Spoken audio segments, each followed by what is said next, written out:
Selamat malam.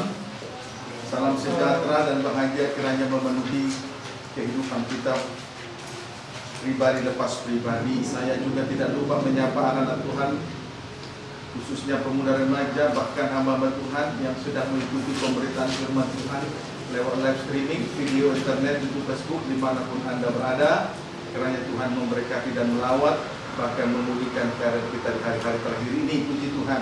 Segera saja kita memperhatikan firman penggembalaan untuk ibadah pemuda remaja tentang studi Yusuf, yaitu dari Kejadian pasal 40, Kejadian 41 ayat 50 sampai dengan ayat 52. Kejadian 41 ayat 50 sampai dengan ayat 52. Demikian firman Tuhan. Sebelum datang tahun kelaparan itu, lahirlah bagi Yusuf dua orang anak laki-laki yang dilahirkan oleh Asnat, anak Potifera, imam Pion. Yusuf memberi nama Manasye kepada anaknya, anak sulungnya itu, sebab katanya, Allah telah membuat aku lupa sama sekali kepada kesukaranku dan kepada rumah bapakku. Dan kepada anaknya yang kedua diberinya nama Efraim, sebab katanya, Allah membuat aku mendapat anak dalam negeri kesengsaraanku. Puji Tuhan. Sebelum datang 7 tahun kelaparan itu, lahirlah bagi Yusuf dua orang anak laki-laki. Yang sulung bernama Manasye, anak yang kedua bernama Efraim. Selanjutnya kita akan memperhatikan arti rohani kedua nama anak laki-laki Yusuf tersebut, dimulai dari yang sulung. Manasye artinya Allah telah membuat Yusuf lupa sama sekali terhadap dua perkara. Manasye arti rohaninya, Allah telah membuat Yusuf lupa sama sekali terhadap dua perkara, yaitu satu, Yusuf lupa kepada kesukarannya. Dua, Yusuf lupa kepada rumah bapaknya. Amin. Mari kita memperhatikan, kembali kita memperhatikan tentang Yusuf lupa kepada kesukarannya. Tentang Yusuf lupa kepada kesukarannya.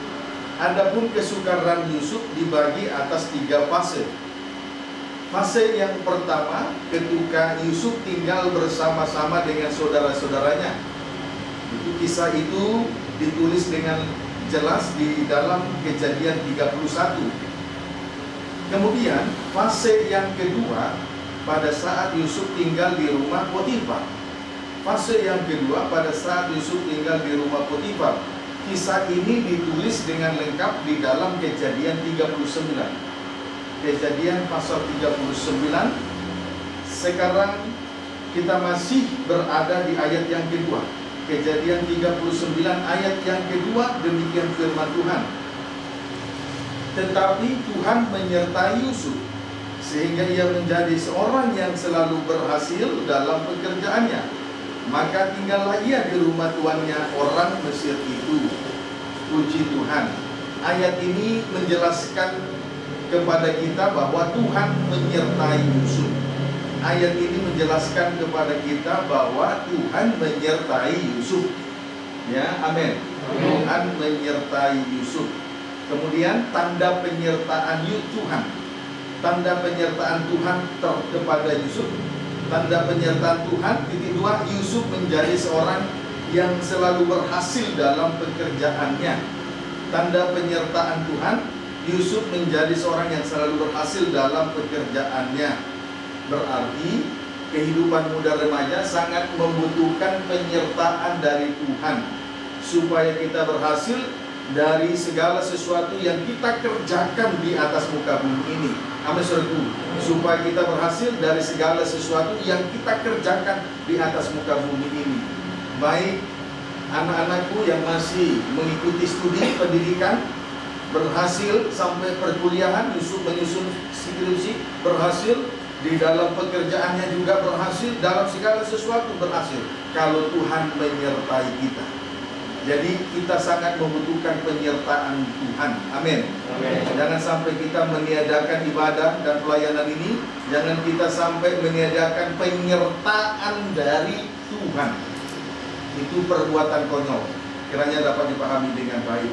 Tanda penyertaan Tuhan pernah juga dinyatakan kepada Saul. tanda penyertaan Tuhan pernah juga dinyatakan kepada Saul. 1 Samuel pasal 10.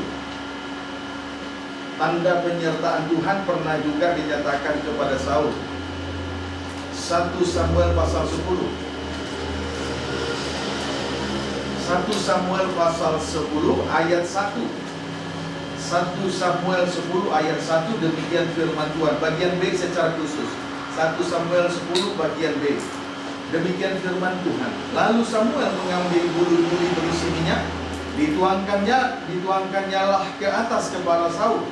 Diciumnyalah dia sambil berkata, bukankah Tuhan telah mengurapi engkau menjadi raja atas umatnya Israel?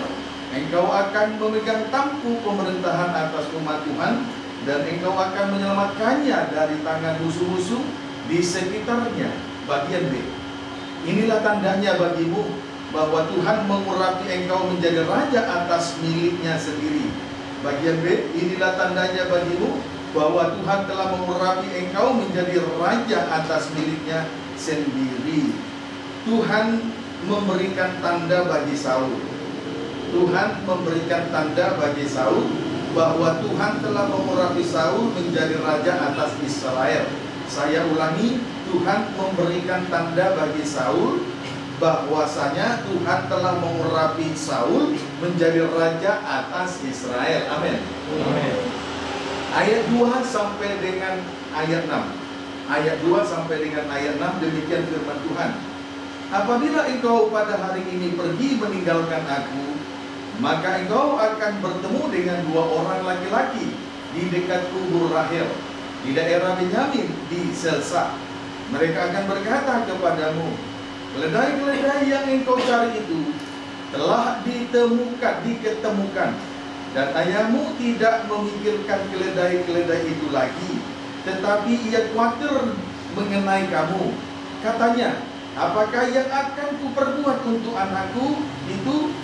Dari sana engkau akan berjalan terus lagi dan sampai ke pohon terbantin Tabor. Maka di sana engkau akan ditemui oleh 3 orang laki-laki yang naik menghadap Allah di Betel. Seorang membawa 3 ekor anak kambing, seorang membawa 3 ketur roti, dan yang lain lagi sebuyung anggur. Mereka akan memberi salam kepadamu dan memberikan kepadamu 2 ketur roti yang akan kau terima dari mereka. Sesudah itu engkau akan sampai ke Gibea Allah, tempat kedudukan pasukan orang Filistin.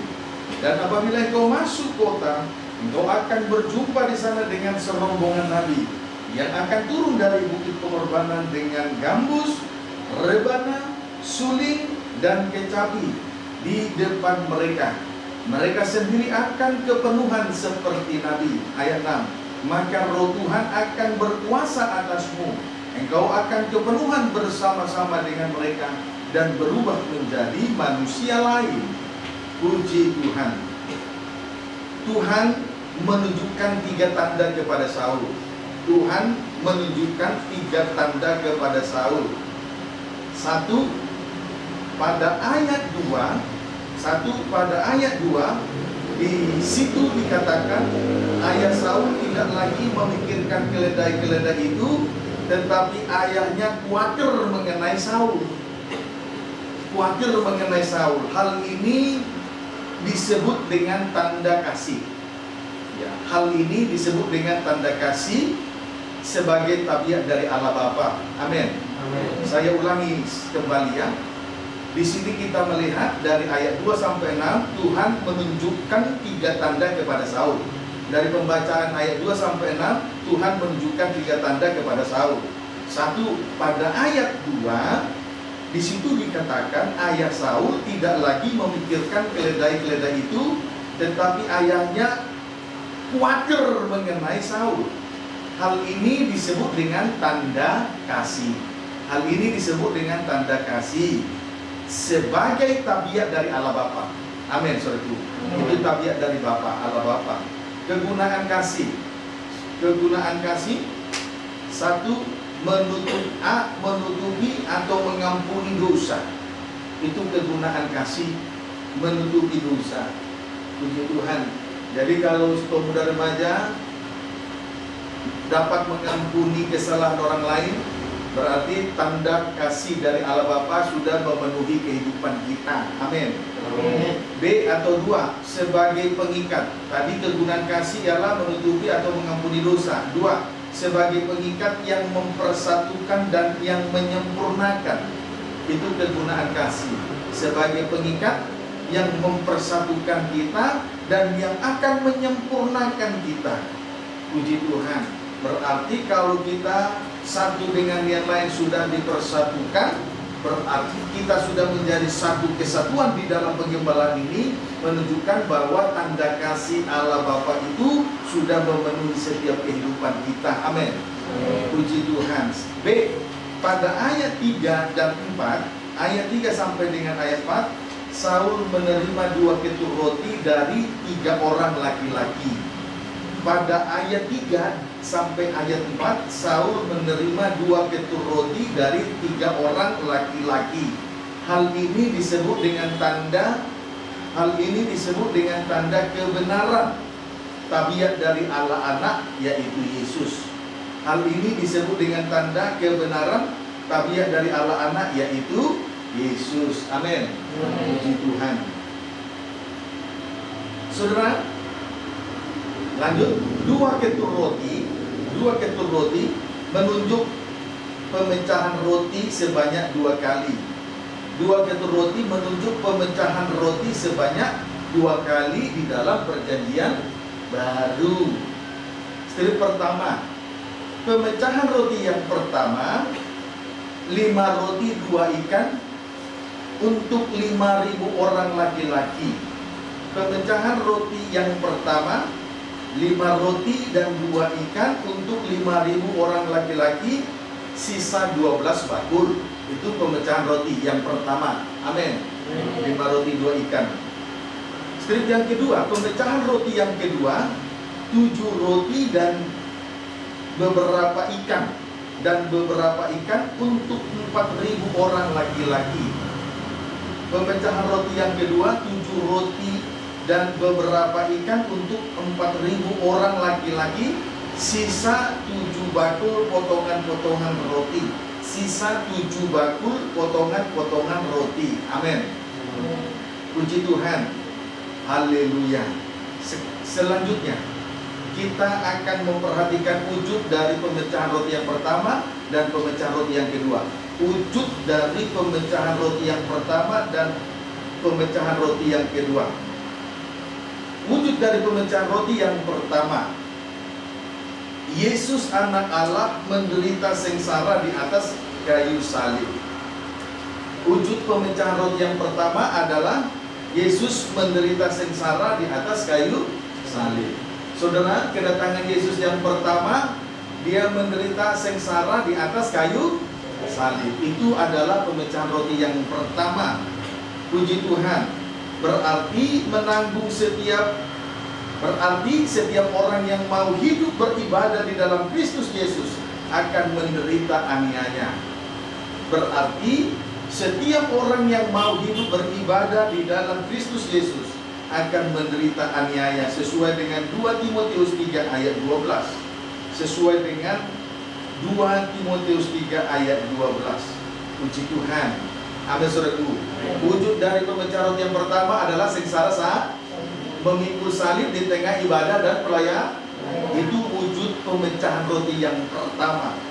Jadi kalau di tengah ibadah dan pelayanan ini kita perlu rela menderita sengsara karena salib, itu merupakan wujud dari pemecahan roti yang pertama.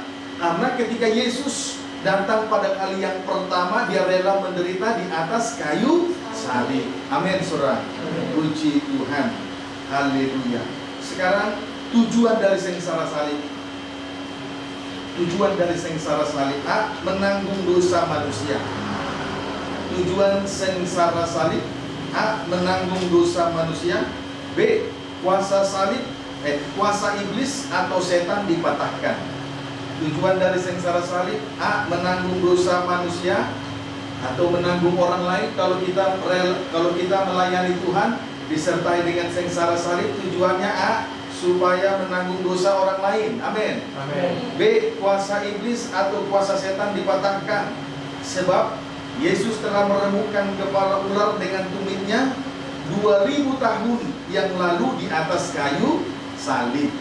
Yesus telah meremukkan kepala ular dengan tumitnya 2000 tahun yang lalu di atas kayu salib. C. Musuh yang terakhir telah dikalahkan. Musuh yang terakhir dikalahkan, yaitu maut. Amin, saudaraku. Musuh yang terakhir dikalahkan, yaitu maut. Itulah tujuan dari sengsara salib, supaya kita semua lepas tidak hidup di dalam dosa, setan dikalahkan, kemudian lepas dari maut. Itu tujuan dari sengsara salib. Puji Tuhan. Saudaraku, angka 5 menunjuk kepada sengsara salib. Angka 5 menunjuk 5 luka utama.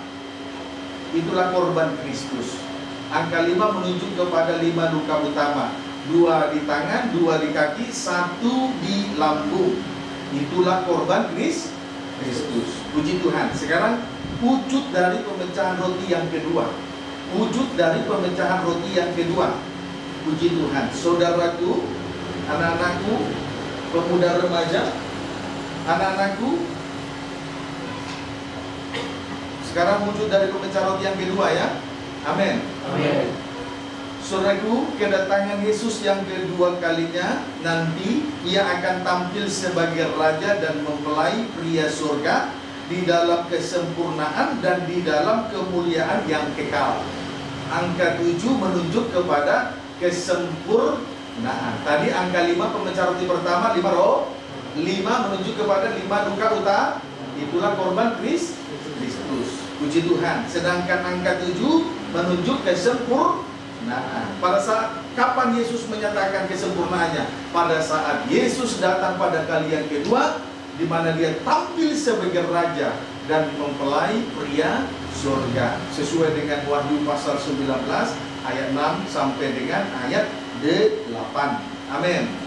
Itulah 2 pitur roti yang diterima oleh Saul dari 3 orang laki-laki.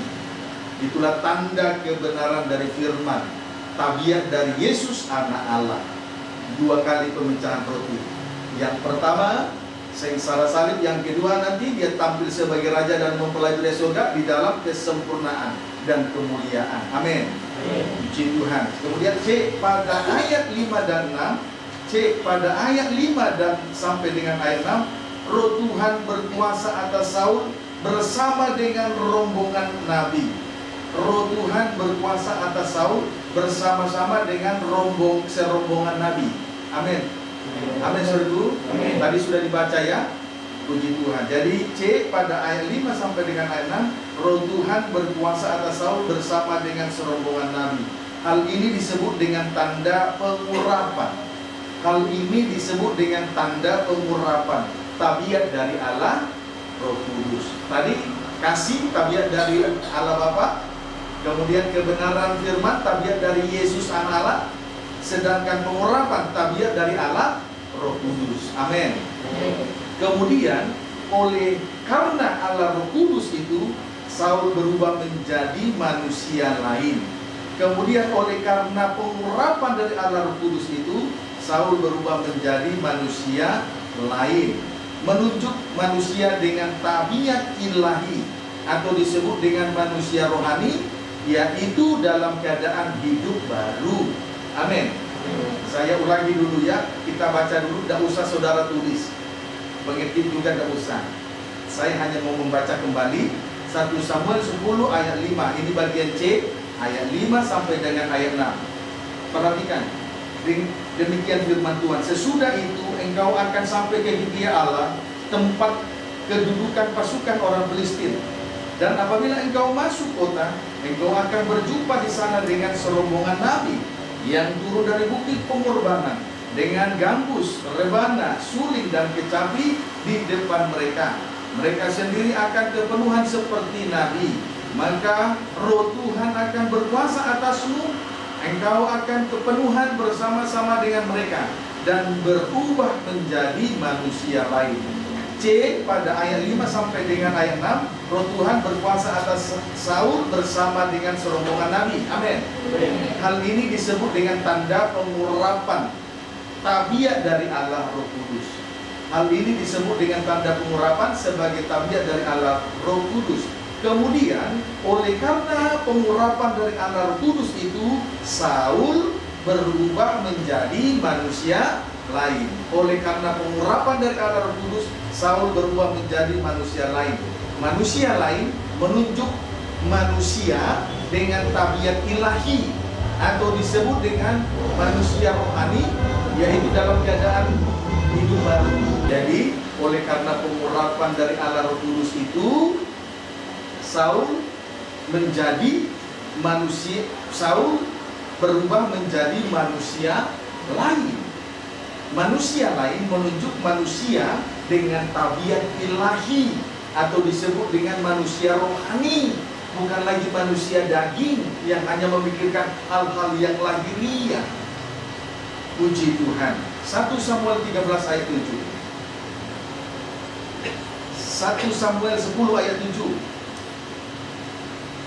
Selanjutnya kita akan membaca 1 Samuel 10 ayat 7. Demikian firman Tuhan. Apabila tanda-tanda ini terjadi kepadamu, lakukanlah apa saja yang didapat oleh tanganmu, sebab Allah menyertai engkau. Perhatikan dengan baik-baik ayat 7 ini. Apabila tanda-tanda ini, yaitu 3 tanda di atas tadi, terjadi kepadamu, lakukanlah apa saja yang didapat oleh tanganmu, sebab Allah menyertai engkau.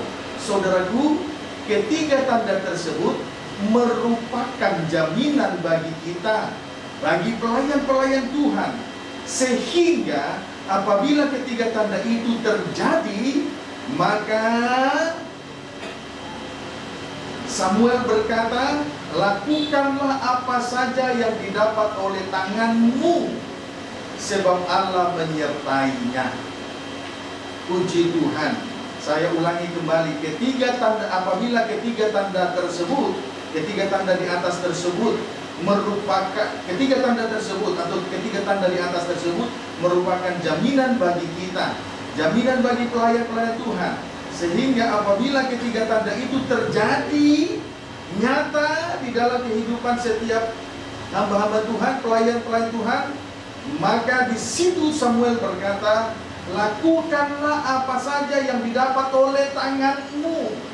Lakukanlah apa saja yang didapat oleh tanganmu. Allah pasti menyertai. Amin. Amin. Puji Tuhan. Allah pasti menyertai. Artinya saudara, apa saja yang dapat kita kerjakan, lakukan saja.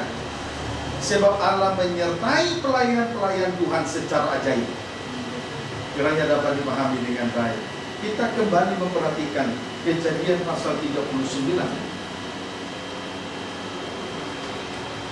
Kejadian pasal 39 ayat yang kedua.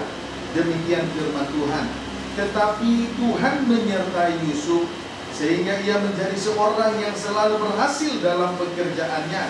Maka tinggallah ia di rumah tuannya orang Mesir itu. Kembali saya tandaskan, pada ayat 2 ini kita melihat bahwa Tuhan menyertai Yusuf sehingga ia menjadi seorang yang selalu berhasil dalam pekerjaannya. Sekali lagi saya tandaskan, kita butuh penyertaan Tuhan supaya kita selalu berhasil di dalam pekerjaan. Apa saja yang kita kerjakan, apa saja yang kita lakukan, pasti berhasil karena Tuhan menyertainya. Amin. Kejadian 39 ayat 3 dan 4. Pada ayat 2 secara khusus kita melihat bahwa Yusuf berhasil dari segala apa saja yang dia kerjakan. Saya berdoa kepada anak-anakku pemuda remaja, laki-laki perempuan, seberapa yang hadir malam ini, kiranya saudara semua anak-anakku berhasil dalam setiap apapun yang engkau kerjakan. Saya berdoa Tuhan menyertaimu. Amin. Tuhan menyertaimu. Puji Tuhan. Sesudah kita melihat keberhasilan Yusuf dari apa yang dikerjakan oleh dua tangannya, oleh karena penyertaan Tuhan. Mari kita akan melihat ayat 3 sampai dengan ayat 4. Demikian firman Tuhan, Kejadian 39 ayat 3 dan 4. Setelah dilihat oleh tuannya bahwa Yusuf disertai Tuhan dan bahwa Tuhan membuat berhasil segala sesuatu yang dikerjakannya, maka Yusuf mendapat kasih tuannya dan ia boleh melayani dia. Kepada Yusuf diberikannya kuasa atas rumahnya dan segala miliknya diserahkannya pada kekuasaan Yusuf. Puji Tuhan. Potifar melihat Yusuf dalam dua hal. Potifar melihat Yusuf dalam dua hal. Satu, Potifar melihat Tuhan menyertai Yusuf. Tuhan menyertai Yusuf. Potifar melihat Tuhan menyertai Yusuf. Dua, Potifar melihat Tuhan membuat Yusuf berhasil atas segala sesuatu yang dikerjakannya. Ya, Potifar melihat Yusuf dalam dua hal. Satu, Potifar melihat Yusuf. Potifar melihat bahwa Tuhan menyertai Yusuf. Dua, Potifar melihat bahwa Tuhan membuat Yusuf berhasil atas segala sesuatu yang dikerjakannya. Puji Tuhan. Oleh karena itu Yusuf mendapat kasih tuannya. Oleh karena itu Yusuf akhirnya mendapat kasih tuannya, atau Potifar mengasihi Yusuf. Jadi oleh karena dua hal itu Potifar mengasihi Yusuf. Amin. Yusuf mendapat kasih tuannya atau Potifar mengasihi Yusuf. Wujud kasih Potifar kepada Yusuf. Wujud kasih Potifar kepada Yusuf. Saya ulangi membaca ayat 3. Setelah dilihat oleh tuannya yaitu Potifar bahwa Yusuf disertai Tuhan, satu, dan bahwa Tuhan membuat berhasil segala sesuatu yang dikerjakannya, dua, wujudnya, maka Yusuf mendapat kasih tuannya. Wujudnya, maka Yusuf mendapat kasih tuannya atau Potifar mengasihi Yusuf. Wujudnya, ia boleh melayani dia. Puji Tuhan. Yusuf mendapat kasih tuannya. Apa wujud kasih tuannya? Ia boleh melayani dia. Yusuf boleh melayani Potifar. Amin, saudaraku. Artinya kepada Yusuf dipercayakan tugas-tugas pelayanan. Ia boleh melayani dia, atau Yusuf boleh melayani Potifar. Artinya kepada Yusuf dipercayakan oleh Potifar tugas-tugas dan pelayanan. Potifar mempercayakan tugas-tugas dan pelayanan kepada Yusuf. Itu artinya ia boleh melayani dia. Yusuf boleh melayani Potifar. Artinya kepada Yusuf dipercayakan tugas-tugas pelayanan. Amin, saudaraku. Puji Tuhan. Haleluya. Dan itu lumrah saja. Kalau misalnya seseorang terlihat tidak jujur, Tuhan tidak menyertai dia dan hidup seenaknya saja, ya tentu Tuhan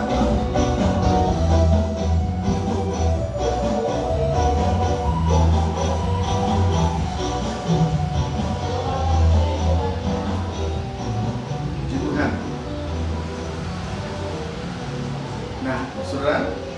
Jadi kalau itu lumrah saja, kalau ia boleh melayani dia atau Yusuf boleh melayani Potifar, itu lumrah saja, karena memang Potifar melihat dua hal di dalam diri Yusuf. Satu, bahwa Tuhan menyertai Yusuf. Dua, bahwa Tuhan membuat Yusuf berhasil atas segala sesuatu yang dikerjakannya. Kalau orang yang tidak disiplin, orang yang gagal dalam segala perkara, orang yang menjadi sandungan, tidak mungkin kepadanya dipercayakan suatu tugas pelayanan.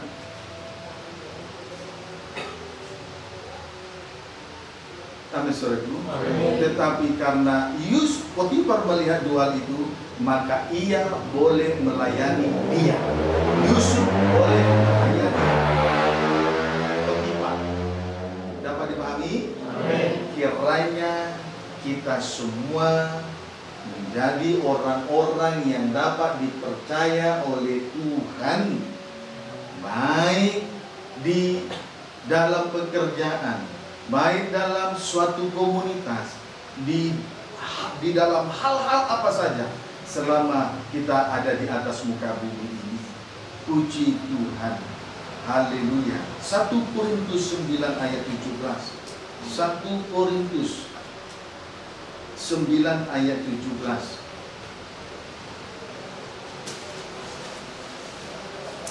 1 Korintus 9 ayat 17, demikian firman Tuhan. Kalau andai kata aku melakukannya menurut kehendakku sendiri, memang aku berhak menerima upah.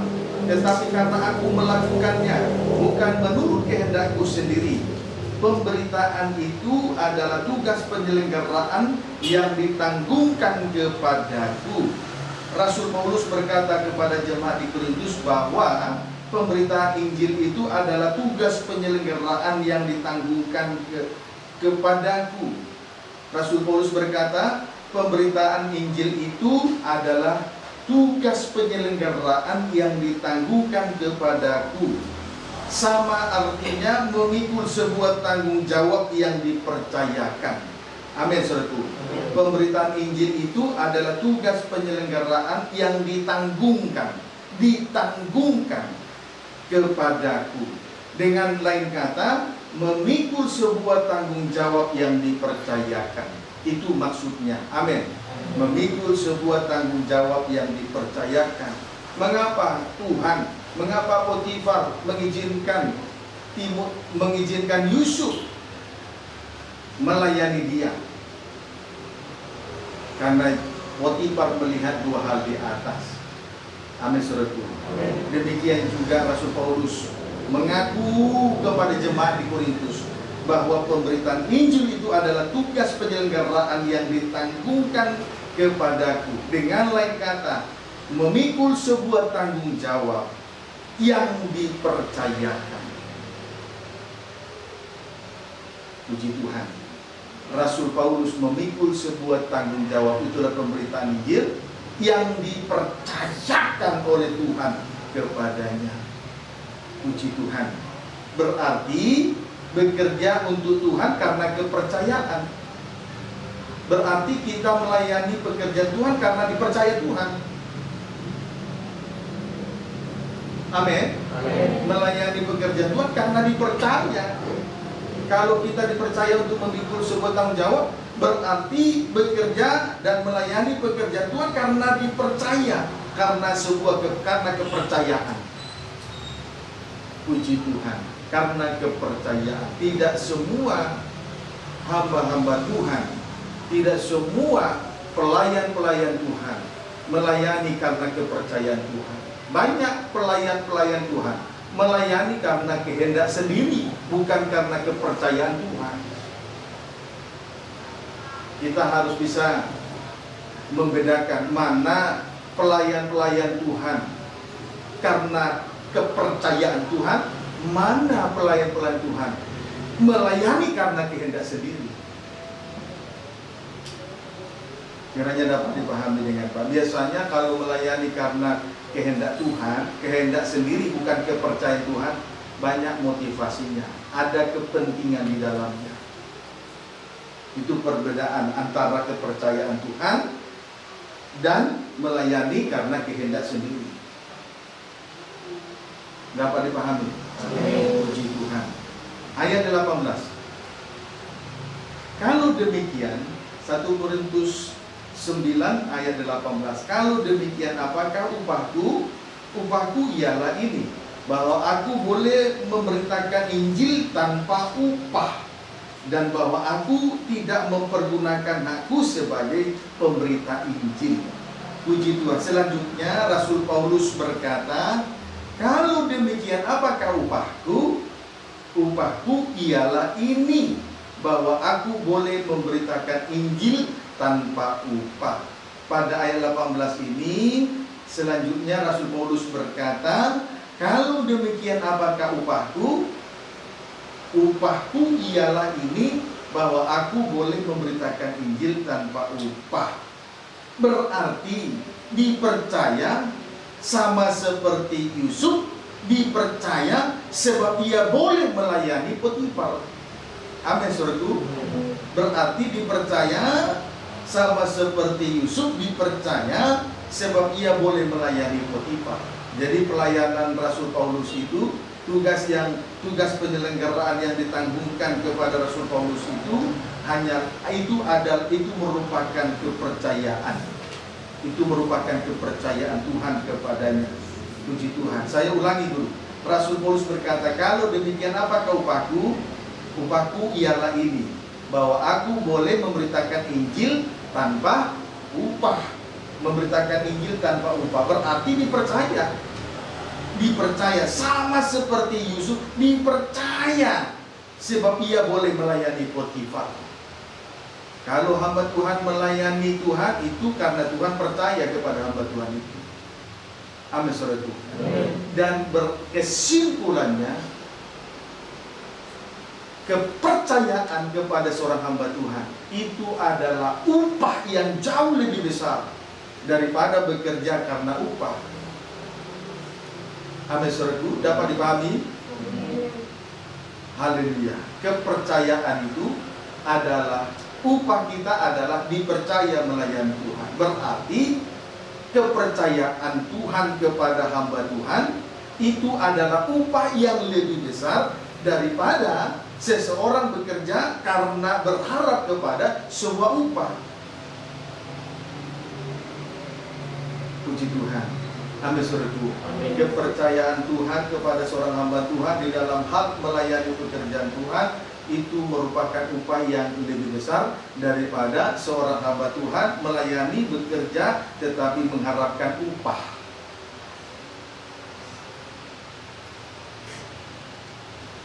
Puji Tuhan. Dapat dipahami? Haleluya. Kita boleh menikmati pembukaan rahasia firman, dipercayakan pembukaan rahasia firman itu upah kita. Karena Tuhan melihat kita dapat dipercaya untuk menghargai pembukaan rahasia firman.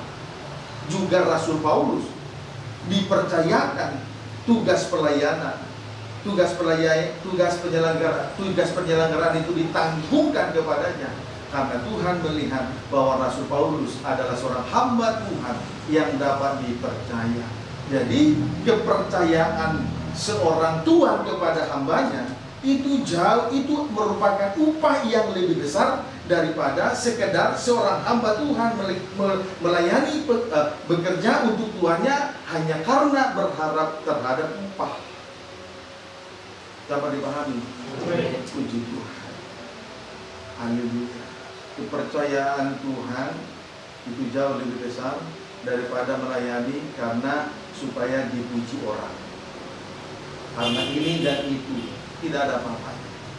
Kepercayaan itu upah yang jauh lebih besar. Amin. Puji Tuhan. Ayat 19. 1 Korintus 9 ayat 19. Sungguh pun aku bebas terhadap semua orang.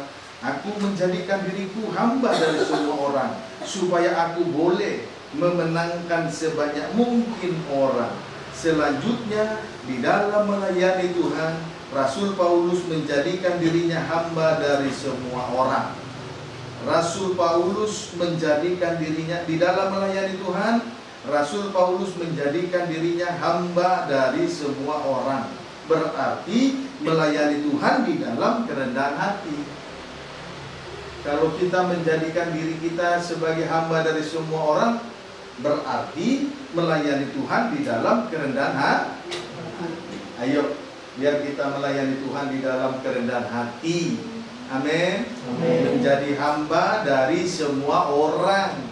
Jangan kita mau menjadi hamba karena orang itu kaya, karena orang itu ada sesuatu yang kita harapkan. Tetapi mari kita melayani Tuhan dan menjadikan diri kita menjadi hamba bagi semua orang tanpa terkecuali.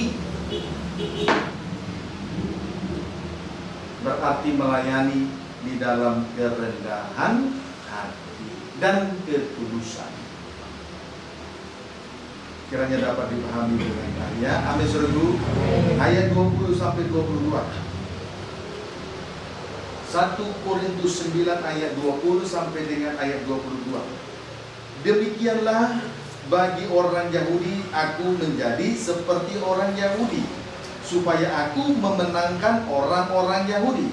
Bagi orang-orang yang hidup di bawah hukum Taurat, aku menjadi seperti orang yang hidup di bawah hukum Taurat, sekalipun aku sendiri tidak hidup di bawah hukum Taurat, supaya aku dapat memenangkan mereka yang hidup di bawah hukum Taurat.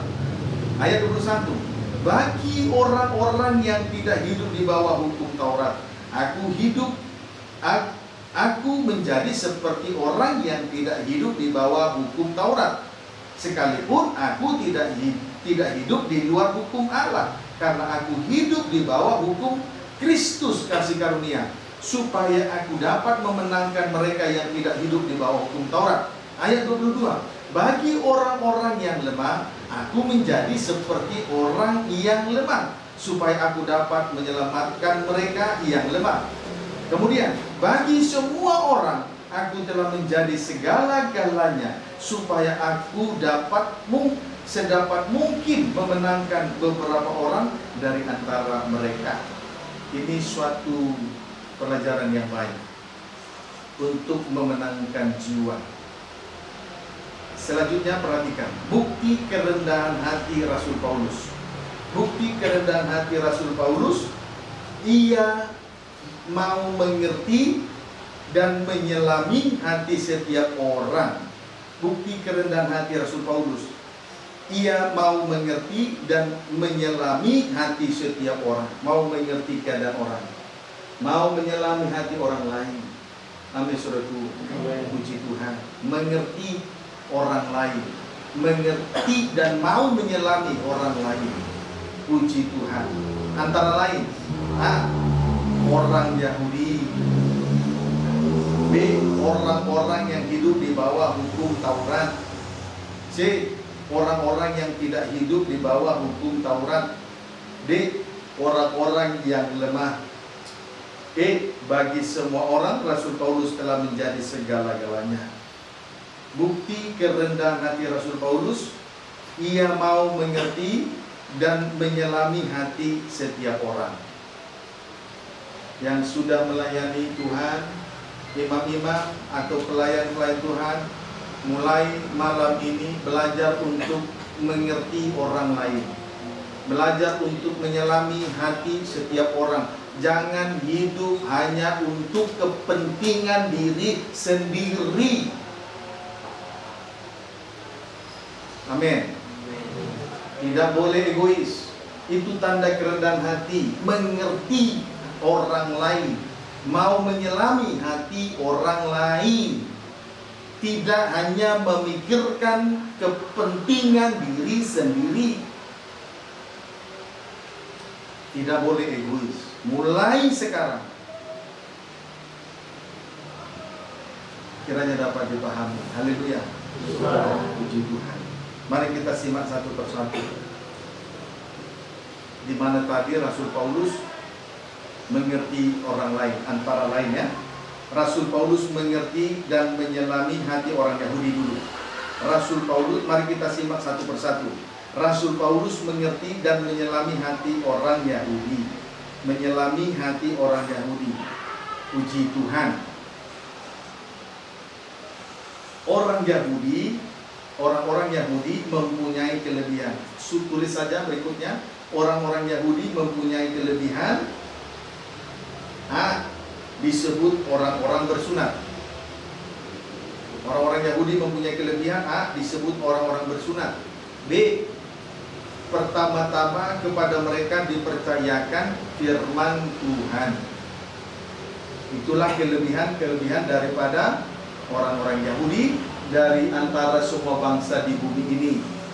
Puji Tuhan. Itu sebabnya mereka disebut anak sulung. milik kepunyaan Allah. Bangsa yang kudus, imamat rajani, bangsa yang terpilih, imamat rajani, bangsa yang kudus, milik kepunyaan Allah. Mereka adalah umat kepunyaan Allah. Ya, amin, saudaraku. Puji Tuhan. Haleluya. Efesus 2, namun kita lebih jauh kita melihat Efesus 2 ayat 11. Di balik kelebihan-kelebihan itu, kita lihat Efesus 2 ayat 11. Demikian firman Tuhan. Karena itu ingatlah bahwa dahulu kamu sebagai orang-orang bukan Yahudi menurut daging, yang disebut orang-orang yang tidak bersunat. Orang-orang yang bukan Yahudi disebut orang-orang yang tidak bersunat. Siapa yang mengatakan itu? Yaitu mereka yang menamakan dirinya sunat, yaitu sunat lahiriah yang dikerjakan oleh tangan manusia. Saudaraku, orang-orang bukan Yahudi disebut orang-orang tak bersunat oleh mereka yang menamakan dirinya sunat. Amin. Puji Tuhan. Pendeknya, orang-orang Yahudi ini suka bermegah dengan kelebihan-kelebihan mereka. Pendeknya, orang-orang Yahudi ini suka bermegah dengan kelebihan-kelebihan yang ada di dalam diri mereka. Berarti orang-orang Yahudi ini dikuasai oleh roh kesombongan. Pendeknya, orang-orang Yahudi dikuasai oleh roh kesombongan. Dari ayat ini mereka sudah memisahkan diri, menyatakan diri sebagai orang yang bersunat. Amin, saudaraku. Dan oleh karena sunat ini mereka menjadi sombong. Dapat dipahami, saudaraku? Mereka menjadi sombong. Tetapi sekalipun demikian, Rasul Paulus mau mengerti orang-orang yang tinggi hati, mau mengerti orang-orang yang sombong. Jangan lekas-lekas kita marah dan geram melihat orang yang sombong, orang yang dikuasai roh tinggi hati. Tapi terus belajar dan menyelami mereka di dalam kesombongan mereka. Jangan lantas kita geram dan marah, tapi biar terus kita menyelami. Tujuannya untuk memenangkan orang-orang yang sombong. Memang wajar orang yang memiliki kelebihan pasti sombong. Orang Yahudi itu sombong. Tetapi kita tetap belajar untuk mengerti dan menyelami hati orang yang sombong, supaya kita memenangkan orang-orang yang sombong.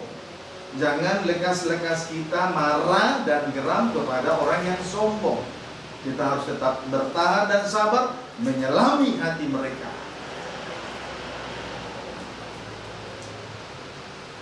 Banyak orang sombong di muka bumi ini karena dia punya kelebihan, harta, kekayaan, kedudukan, jabatan, pendidikan yang tinggi. Itu semua bisa menjadi pemicu sehingga seseorang menjadi sombong. Tetapi ayo belajar kita memahami, menyelami hati mereka supaya mereka mengenal pribadi Yesus Kristus, mengenal pengajaran mempelai dalam terangnya tabernakel. Amin. Amin. Puji Tuhan. Kemudian Rasul Paulus mengerti dan menyelami orang-orang yang hidup di bawah hukum Taurat. Rasul Paulus mengerti dan menyelami orang-orang yang hidup di bawah hukum Taurat. Puji Tuhan. Tulis saja, hukum Taurat menunjuk perjanjian yang pertama. Puji Tuhan. Hukum Taurat menunjuk perjanjian yang pertama, berarti menjalankan ibadah secara lahiriah. Amin. Amin. Puji Tuhan. Sebelum Yesus datang ke dunia ini, dahulu imam-imam untuk mengadakan pendamaian terhadap dosa, imam-imam harus mempersembahkan korban persembahan berupa lembu jantan dan domba jantan. Tetapi setelah Yesus datang pada kali yang kedua, saudaraku, perjanjian yang pertama tidak lagi berlaku. Jadi kesimpulannya, hukum Taurat menunjuk perjanjian yang pertama berarti menjalankan ibadah secara lahiriah. Misalnya, mulut memuliakan Tuhan tetapi hatinya jauh dari Tuhan. Dengan lain kata, mempersembahkan tubuh jasmaninya kepada Tuhan, tetapi manusia batinnya tidak dipersembahkan kepada Tuhan. Itu ibadah lahiriah. Saat beribadah mulutnya memuliakan Tuhan, tapi hatinya jauh dari Tuhan. Sama artinya tubuh jasmaninya dipersembahkan kepada Tuhan di tengah ibadah dan pelayanan, tapi manusia batinnya tidak dipersembahkan kepada Tuhan. Itu ibadah Taurat, perjanjian yang pertama. Amin. Puji Tuhan. Kelemahan dari hukum Taurat. Kelemahan dari hukum Taurat. Strip pertama, menunjuk dosa atau mengungkit dosa masa lalu orang lain. Itu kelemahan orang. Kelemahan dari hukum Taurat. Strip pertama, menunjuk dosa atau mengungkit dosa dan masa lalu orang lain. Strip yang kedua, tidak mengampuni kesalahan orang lain. Itu kelemahan dari hukum Taurat. Praktek hukum Taurat, membalas kejahatan dengan kejahatan. Praktek hukum Taurat, membalas kejahatan dengan kejahatan. Misalnya, perhatikan. Misalnya, praktek hukum Taurat, tadi kelemahannya sudah ya, menunjuk dosa dan tidak mengampuni. Sekarang praktek hukum Taurat, membalas kejahatan dengan kejahatan. Misalnya, mengasihi sesama tetapi membenci musuh. Mengasihi sesama tapi membenci musuh. Mengasihi orang yang mengasihi, itu maksudnya. Tetapi membenci orang yang membenci. Itu praktek hukum Taurat. Haleluya. Puji Tuhan. Tetapi sekalipun demikian, Rasul Paulus mau mengerti, mau menyelami hati orang yang berada di bawah hukum Taurat. Ya, berarti ia tidak membalas kejahatan dengan kejahatan. Ia betul-betul menjalankan ibadahnya. Ia betul-betul hidup di bawah hukum Kristus, hukum kasih karunia, mau mengampuni orang yang bersalah. Amin, saudaraku. Ibadahnya tidak dilangsungkan secara Taurat, tidak secara lahiriah supaya terlihat baik, tapi sungguh-sungguh ia mau mengasihi, ia mau mengerti dan menyelami hati orang yang masih berada di bawah hukum Taurat, yaitu mereka yang menjalankan ibadah Taurat. Mengasihi, prakteknya tadi mengasihi sesama tetapi membenci musuh. Mengasihi orang yang mengasihi tetapi musuh dibenci. Sebaliknya, Rasul Paulus betul mengasihi mereka yang berada di bawah hukum Taurat. Kemudian Rasul Paulus mengerti dan menyelami hati orang yang tidak hidup di bawah hukum Taurat. Kemudian Rasul Paulus mengerti dan menyelami hati orang yang tidak hidup di bawah hukum Taurat. Haleluya. Menunjuk bangsa kafir, bangsa yang tidak mengenal Allah atau hidup jauh dari Allah. Puji Tuhan. Selanjutnya di sini kita akan perhatikan Rasul Paulus mengerti dan menyelami hati orang yang tidak hidup di bawah hukum Taurat. Orang yang tidak hidup di bawah hukum Taurat menunjuk bangsa kafir, bangsa yang tidak mengenal Allah atau hidup jauh dari Allah. Efesus 2 ayat 11. Efesus 2 ayat 11 sampai dengan ayat 13, demikian firman Tuhan. Karena itu ingatlah bahwa dahulu kamu sebagai orang-orang bukan Yahudi menurut daging, yang disebut orang-orang tak bersunat oleh mereka yang menamakan dirinya sunat, yaitu sunat lahiriah yang dikerjakan oleh tangan manusia. Ayat 12-13, lihat bahwa waktu itu kamu tanpa Kristus, tidak termasuk kewargaan Israel, tidak mendapat bagian dalam ketentuan-ketentuan yang dijanjikan, tanpa pengharapan dan tanpa Allah di dalam dunia.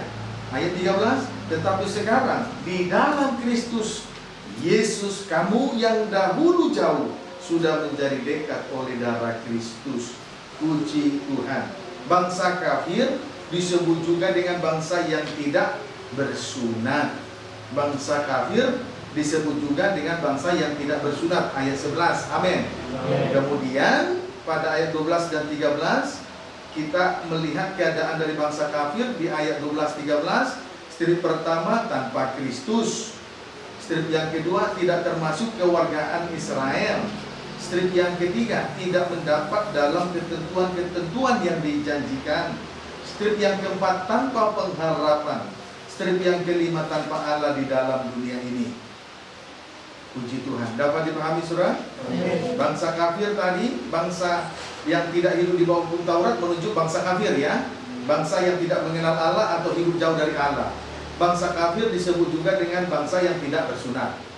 Kemudian bangsa kafir, keadaan dari bangsa kafir, strip pertama, tanpa Kristus, tidak termasuk keluarga Israel, tidak mendapat dalam ketentuan-ketentuan yang dijanjikan, tanpa pengharapan, tanpa Allah di dalam dunia ini. Puji Tuhan. Bayangkan keadaan bangsa kafir, sangat ironis, tragis sekali. Puji Tuhan. Haleluya. 1 Korintus 12 ayat 2. Orang-orang yang tidak mengenal, 1 Korintus 12 ayat 2. Lebih rinci kita melihat tentang bangsa kafir di dalam 1 Korintus 12 ayat 2. Demikian firman Tuhan. Kamu tahu bahwa pada waktu kamu masih belum mengenal Allah, kamu tanpa berpikir ditarik kepada berhala-berhala yang bisu. Orang-orang yang tidak mengenal Allah tanpa berpikir ditarik kepada berhala-berhala yang bisu. Orang-orang yang tidak mengenal Allah tanpa berpikir ditarik kepada berhala-berhala yang bisu, menunjukkan bahwa bangsa kafir adalah bangsa yang lemah dan tak berdaya. Dapat dipahami saudaraku? Kalau mudah ditarik kepada berhala-berhala yang bisu, berarti menunjukkan bahwa bangsa kafir adalah bangsa yang lemah, tidak berdaya. Dan itu wajar saja, sebab kita tadi sudah melihat, di atas tadi di dalam Efesus pasal 2 ayat 12.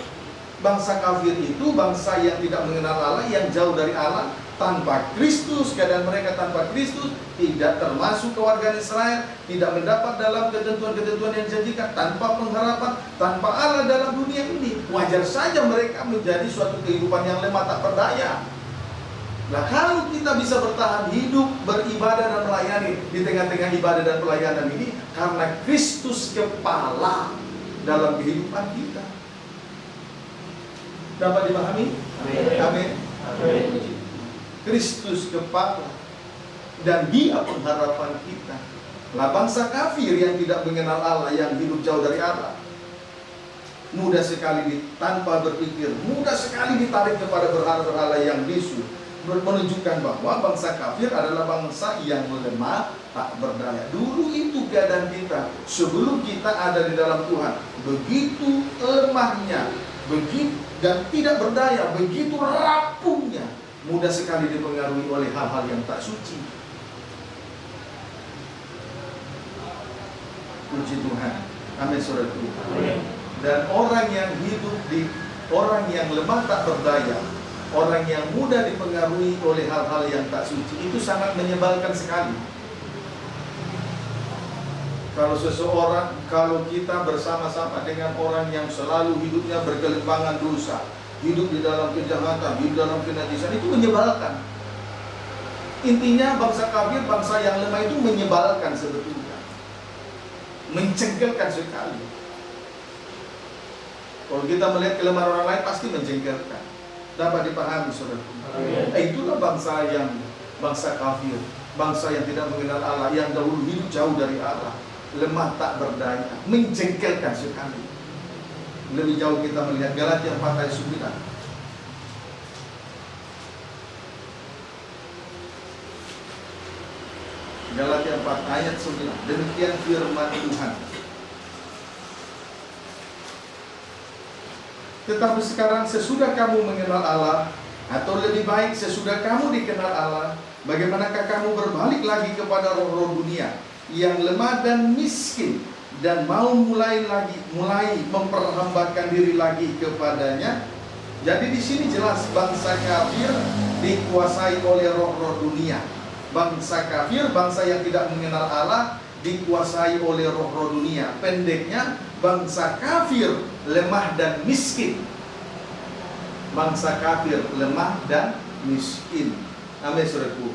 Lemah dan miskin. Lemah sama dengan tidak kuat, tidak berdaya. Berarti mudah dipengaruhi oleh hal-hal yang tak suci. Itu lemah. Miskin sama dengan tidak punya harta dan kekayaan. Itu miskin. Tetapi yang Tuhan mau, biarlah kita kaya dalam kebajikan, kaya dalam kemurahan, memiliki harta kekayaan secara rohani. Amin, saudaraku. Di tengah lewat ibadah ini, saudaraku, kita memperoleh pengetahuan yang benar tentang anak Allah, sampai kita akhirnya yang miskin menjadi kaya oleh karena dia yang kaya rela menjadi miskin, sehingga dengan kemiskinannya kita menjadi kaya dalam kebenaran, kaya dalam kemurahan, kaya dalam kebajikan, kaya dalam berbagai-bagai perbuatan baik. Tetapi orang dunia biar punya harta, mereka lemah. Biar mereka punya harta, kedudukan, jabatan, pendidikan yang tinggi, mereka miskin rohani. Itu orang yang tidak mengenal Allah dan menjengkelkan sekali. Amin. Puji Tuhan. Tetapi saudaraku, sekalipun demikian, Rasul Paulus mau mengerti, mau menyelami hati mereka. Tujuannya tidak lain tidak bukan untuk memenangkan mereka yaitu bangsa kafir, bangsa yang tidak mengenal Allah, yang hidup jauh dari Allah. Itu perlu untuk dimenangkan. Amin, saudaraku. Puji Tuhan. Dahulu kita jauh dari Allah.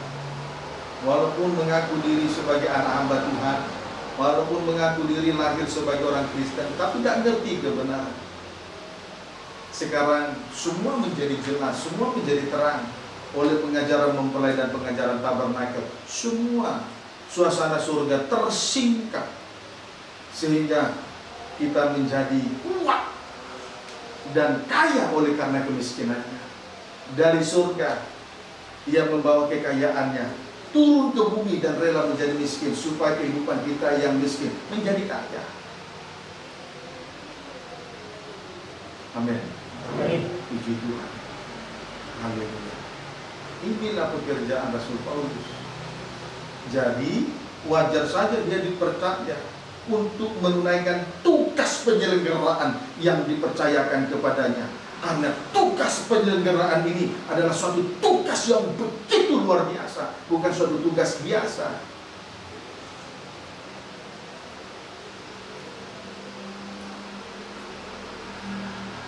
Dapat dipahami? Puji Tuhan. Tuhan mempercayakan kepada kita pengajaran pembangunan tabernakel. Dalam setiap kunjungan kita ke depan, kita akan berada dalam suatu kebaktian persekutuan pengajaran pembangunan tabernakel. Saya yakin Tuhan mempercayakan hal yang besar ini kepada kita, karena kita dapat dipercaya oleh Tuhan untuk tugas-tugas penyelenggaraan yang luar biasa ini.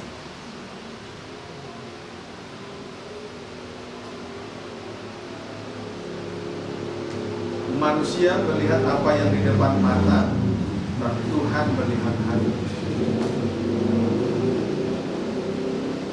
Amin, saudaraku. Puji Tuhan. Di atas ia boleh melayani dia. Yusuf boleh melayani Potifar. Berarti kepercayaan. Tugas Rasul Paulus tadi berkata tugas penyelenggaraan yang ditanggungkan kepada itu merupakan upah. Kepercayaan itu tanggung jawab yang dipercayakan upah. Sebab pekerjaan ini besar, bukan pekerjaan kecil. Untuk menyelami orang Yahudi bukan perkara kecil. Untuk menyelami hati orang bangsa kafir bukan perkara kecil. Untuk menyelami hati orang yang berada di bawah hukum Taurat itu bukan perkara kecil. Untuk menyelami hati orang yang tidak berada di bawah hukum Taurat itu bukan perkara kecil. Itu perkara besar. Rasul Paulus ini pilihan Tuhan supaya semua pihak, mulai dari pihak orang Yahudi, mulai pihak orang yang di bawah hukum Taurat, orang yang tidak di bawah hukum Taurat, orang yang lemah bisa dijangkau dan dibenarkan sedapat mungkin.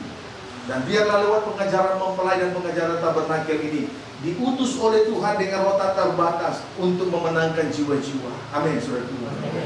Sampai dibawa masuk dalam kesatuan tubuh, kiranya dapat dipahami dengan baik. Kemudian saudaraku, Rasul Paulus mengerti dan menyelami orang-orang yang lemah. Orang-orang lemah menunjuk kepada orang yang syarat dengan dosa. Orang-orang yang lemah menunjuk orang-orang yang syarat dengan dosa. Ibrani 5 ayat 1 sampai 2. Ibrani pasal yang kelima ayat 1 sampai dengan ayat yang kedua. Demikian firman Tuhan. Sebab setiap imam besar yang dipilih dari antara manusia ditetapkan bagi manusia dalam hubungan mereka dengan Allah, supaya ia mempersembahkan persembahan dan korban karena dosa. 2. Ayat 2. Ia harus dapat mengerti orang yang jahil dan orang-orang yang sesat, karena ia sendiri penuh dengan kelemahan. Puji Tuhan. Seorang imam besar ditetapkan sebagai pengantara antara Allah dan manusia. Seorang imam besar ditetapkan sebagai pengantara antara Allah dan manusia. Amin. Puji Tuhan. Maka seorang imam besar harus mengerti orang-orang jahil, orang-orang yang sesat. Maka seorang imam besar harus mengerti orang yang jahil dan orang yang sesat. Amin, saudaraku. Puji Tuhan. Saya ulangi, seorang imam besar ditetapkan sebagai pengantara antara Allah dan manusia. Imam besar itu tugasnya adalah penghubung. Imam-imam, pelayan-pelayan antara lain, sangkur, pemimpin pujian, pemain musik, singer, kolektan, bahkan semua yang mengambil bagian di dalam melayani pekerjaan Tuhan, itu disebut imam. Kedudukan mereka adalah antara Allah dan manusia untuk memperdamaikan manusia berdosa kepada Allah. Itu kedudukan dari seorang pelayan. Jadi jangan kita melayani hanya karena kepentingan diri. Jangan kita melayani hanya untuk menonjolkan diri. Jangan kita melayani karena kepentingan diri. Karena kedudukan dari seorang imam adalah berada di antara Allah dan manusia berdosa untuk memperdamaikan dosa manusia kepada Allah. Maka kita harus menjadi korban. Amin, saudara Tuhan. Maka seorang pelayan Tuhan harus mengerti orang jahil. Seorang pelayan Tuhan harus mengerti orang sesat. Belajar untuk menerima kekurangan mereka. Dulu saya, waktu si Ebenezer masih di sini, saya masih belajar untuk mempertahankan dia dengan segala roh jahat yang menguasai dia. Tetapi saya melihat dia tidak bisa lagi diarahkan. Dia sudah lepas kendali seperti kuda liar. Akhirnya saya merasa tidak bersalah kalau akhirnya si Rut membawa dia ke bagan batu sekarang. Puji Tuhan. Tetapi pada dasarnya kita harus belajar untuk mengerti orang jahil, belajar untuk mengerti orang yang sesat. Amin, saudaraku. Puji Tuhan. Mengapa?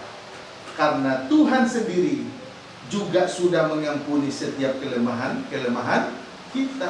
Perhatikan ayat 2. Ia harus dapat mengerti orang-orang yang jahil dan orang-orang yang sesat, karena ia sendiri penuh dengan kelemahan.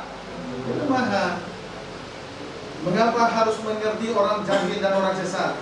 Karena Tuhan sendiri sudah mengampuni setiap kelemahan kita. Kalau Tuhan mengampuni kelemahan kita, maka kita juga harus mengampuni orang yang lemah, orang yang sesat, orang jahil, dan lain sebagainya. Itulah keberadaan daripada Rasul Paulus untuk memenangkan jiwa-jiwa. Amin, saudara. Puji Tuhan. Jadi tugas penyelenggaraan yang ditanggungkan itu merupakan kepercayaan. Itulah upah kita. Dipercaya melayani itu upah. Kalau melayani hanya untuk berharap karena ada sesuatu upah, itu bukan orang yang dipercaya. Tetapi upah yang besar adalah dipercaya oleh Tuhan. Kepercayaan ini harus kita pertahankan. Tuhan sudah percayakan PPT. Amin. Amin. Puji Tuhan. Saya berharap semua belajar untuk menjadi pelayan-pelayan yang dipercaya, yang sudah melayani dipercaya di Tuhan, supaya diberkati. Belajar dengar-dengaran. Jangan pura-pura tidak tahu. Sudah tahu, pura-pura tidak tahu. Ini kehidupan yang tidak bisa dipercaya dan susah berhasil. Dapat dipahami? Puji Tuhan. Tiap Sabtu pagi kita ada doa imam-imam bersama-sama. Tidak ikut doa imam, tidak dipercaya oleh Tuhan. Dalam tugas penyelenggaraan yang begitu besar ini. Dapat dipahami? Puji Tuhan. Haleluya. Nah, pendeknya, bagi semua orang, Rasul Paulus telah menjadi segalanya. Pendeknya, bagi semua orang, Rasul Paulus telah menjadi segala-galanya. Puji Tuhan. Ayat-ayat terakhir, 1 Korintus 9 ayat 13. Ayat terakhir 1 Korintus 9 ayat 13. Demikian firman Tuhan.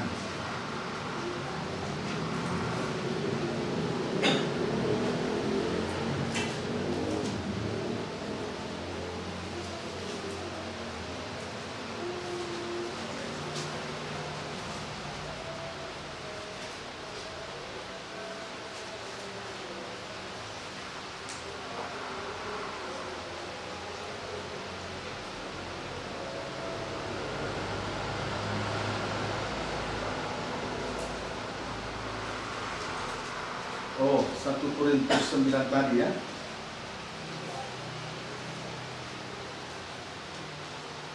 Ayat 23. 1 Korintus 9 ayat 23. Demikian firman Tuhan. Ayat terakhir ayat 23. Segala sesuatu ini aku lakukan karena Injil, supaya aku mendapat bagian dalamnya. Rasul Paulus melakukan semua ini karena Injil. Rasul Paulus melakukan semuanya itu karena Injil. Puji Tuhan. Injil itu menunjuk Matius, Markus, Lukas, Yohanes. Injil menunjuk Matius, Markus, Lukas, Yohanes. Amin. Isi pokok Injil ialah memberitakan pribadi Yesus seutuhnya. Jadi Yesus, keadaan Yesus seutuhnya diceritakan di dalam Injil. Matius, Markus, Lukas, Yohanes. Jadi Rasul Paulus melakukan semuanya itu karena Injil. Injil berarti menunjuk Matius, Markus, Lukas, Yohanes. Isi pokok Injil ialah menceritakan pribadi Yesus seutuhnya. Menceritakan pribadi Yesus seutuhnya.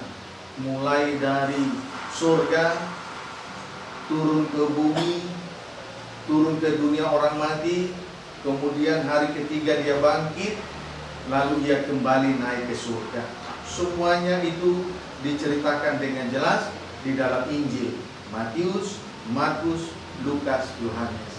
Dan akhirnya kita pun mendapat bagian di dalamnya. Amin, saudaraku. Amin. Kalau Yesus ada di dalam itu, kalau Yesus melakukan semuanya itu, apa yang tertulis dalam Injil?